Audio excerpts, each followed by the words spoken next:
Hello दोस्तों, स्वागत है एक बार फिर आप सबका मेरे इस नए ब्लॉग में। तो दोस्तों, सर्दियां स्टार्ट होने वाली है और डेफिनेटली मैं बोल सकती हूँ कि सभी के बालों में मोर और लेस डैंड्रफ स्टार्ट हो गया होगा, क्योंकि डायरेक्ट मौसम चेंजिंग का असर सीधे स्कैल्प पे पड़ता है। तो वैसा ही मेरे साथ हुआ। मेरे स्कैल्प में थोड़ा सा नरिशमेंट कम है तो थोड़ा जल्दी डैंड्रफ आ जाता है। तो उसी के लिए मैं यहाँ पे आज फ्री टाइम निकाल के अपने हेयर के केयर पे थोड़ा सा ध्यान दे रही हूँ। तो सबसे पहले मैंने यहाँ पे नॉर्मल कोकोनट ऑयल से अच्छे से मसाज करा है, कंजूसी नहीं करी है। ऑयल को अच्छे से लेके मसाज करना, और डैंड्रफ की वजह से बहुत ज़्यादा हेयर फॉल हो रहा है।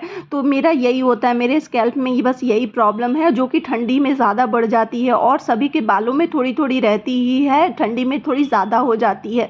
तो ड्राइनेस की वजह से ये हो जाता है। तो अगर आप स्कैल्प को थोड़ा सा नरिशमेंट और मॉइस्चराइज करेंगे तो थोड़ा कम हो जाएगा। तो ऐसे इसको डैंड्रफ को जड़ से ख़त्म करना तो बहुत मुश्किल होता है, उसमें काफ़ी टाइम लग जाता है। लेकिन अगर आप इस रेमेडीज़ को रेगुलर फॉलो करेंगे तो हो सकता है कि आपके बालों में भी थोड़ी सी नरिशमेंट। मुझे तो ये रेमेडीज़ बहुत काम करती है। तो मेरा जब भी मुझे डैंड्रफ बहुत ज़्यादा एक्सेस लगता है जिसकी वजह से हेयर फॉल होता है, तो मैं ये ज़रूर करती हूँ। तो सबसे पहले मैंने यहाँ पे कोकोनट ऑयल से 10 मिनट अच्छे से मसाज करा, बाल पूरे गीले हो गए थे। उसके बाद मैंने यहाँ पे कैस्टर ऑयल डाला। कैस्टर ऑयल बहुत थिक होता है ये, और ये बालों को थोड़ा नरिश करता है। तो बहुत थिक ऑयल होने की वजह से ये मैं बहुत रेयर लगाती हूँ। तो अभी मैं इस बालों में इसकी ज़रूरत है, तो मैं अच्छे से पंच करके इसको अच्छे से स्कैल्प पे लगा रही हूँ। मैं पूरे बालों पे इसे नहीं लगाऊंगी, सिर्फ स्कैल्प पे लगाऊंगी, क्योंकि डैंड्रफ का प्रॉब्लम मेरा बेसिकली वहीं पे है। तो इसे अच्छे से मैं मसाज करूँगी, जहाँ जहाँ इसके रूट्स में पूरे अच्छे से कैस्टर ऑयल से आपको मसाज करना है, वो भी 10 मिनट के लिए। तो नॉर्मल हल्के हाथों से आप पूरे स्कैल्प में मसाज करें।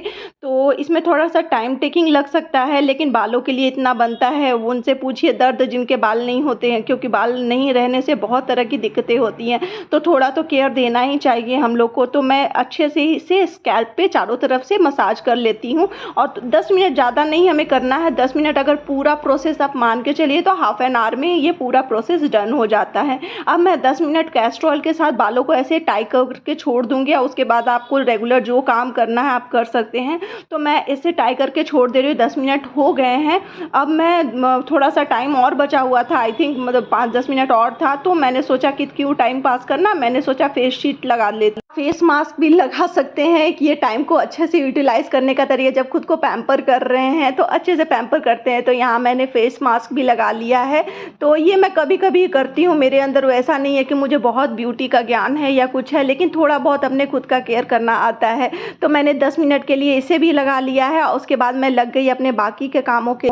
काम करते करते 20 मिनट कब हो गए पता ही नहीं चला। अब मैंने अपने फेस को अच्छे से मास्क से निकाल लिया, और जो बचे हुए थे सीरम्स उससे अपने बचे हुए पार्ट जैसे कि हाथों हाथों में लगा लिया, जिससे थोड़ा सा इफेक्ट उधर भी चला जाए। ऐसा ना हो कि चेहरा बहुत चमके और इधर हाथ पैर बहुत काले दिखे। तो मैंने पूरा लगा लिया, और बाल भी अच्छे से नरिश हो गए हैं, ऑयल को ऑब्जॉर्व कर लिया है पूरी तरह से। अब मैं लूँगी एक्सट्रीम हॉट वाटर। तो मैंने गीज़र ऑन करके पहले से रख दिया था। तो यहाँ पर मैं ले रही हूँ एक्सट्रीमली हॉट वाटर टब में ले रही हूँ मैं। ज़्यादा नहीं लेना है, लेकिन एक्सट्रीमली हॉट रहना चाहिए, जिसमें हम लोग कोई भी मोटा टावल, जो भी आपके घर में मोटा टावल है, उसे अच्छे तरह से इसमें सोक करेंगे, जिससे क्या हो, गर्म पानी पूरी अच्छी तरह से इसके अंदर चला जाए। और उसके बाद उसे थोड़ी देर बाद निकाल के और अच्छे से इसे पानी इसका निचोड़ लेंगे। निचोड़ने से क्या होगा कि आप इस टावल को अपने सर पे लगाएंगे तो पानी इधर उधर से गिरेगा नहीं। अभी गरम गरम टावल को हम अपने हेड पे लगाएंगे, इससे क्या होगा, स्टीमिंग होगी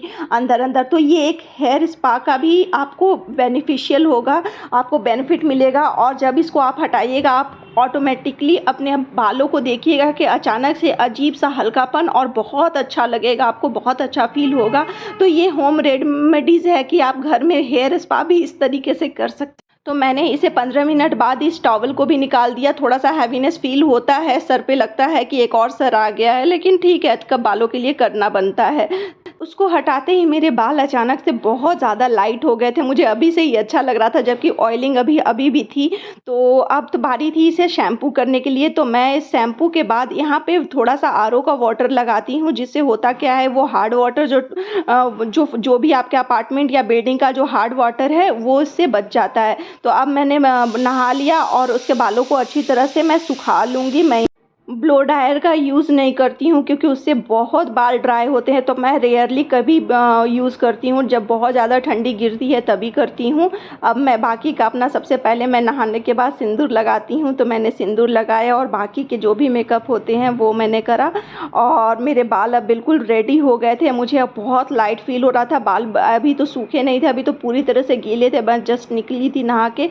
तो आप भी ये ट्राई करिएगा, अगर डैंड्रफ की परेशानी से जूझ रहे हैं तो आपके लिए भी बहुत बेनिफिशियल होगा, ट्रस्ट मी। और वीक में बस एक बार करिए और 2 बार शैम्पू करिए तो आप डैंड्रफ को ख़त्म कर पाएंगे। अदरवाइज़ अगर आपने थोड़ा सा भी इग्नोर किया तो डैंड्रफ बढ़ते बढ़ते कई बार तो फेसों पे आ जाता है, और जिसकी वजह से कभी कभी लगता है कि हाँ फेस पे क्या आ रहा है, रिएक्शन हो रहा है। और कई बार तो बाल में अगर ज़्यादा हो गया तो बहुत हेयर लॉस होता है। तो अब मैं बालों को थोड़ा सा सुखाऊंगी और मैं हमेशा ऐसे ही ऑटोमेटिकली सूखने देती हूँ, अदरवाइज़ मैं फ़ैन में रख लेती हूँ, लेकिन मैं ब्लो ड्रायर का यूज़ नहीं करती हूँ। और स्कैल्प पूरे साफ़ हो गए थे। Bye bye.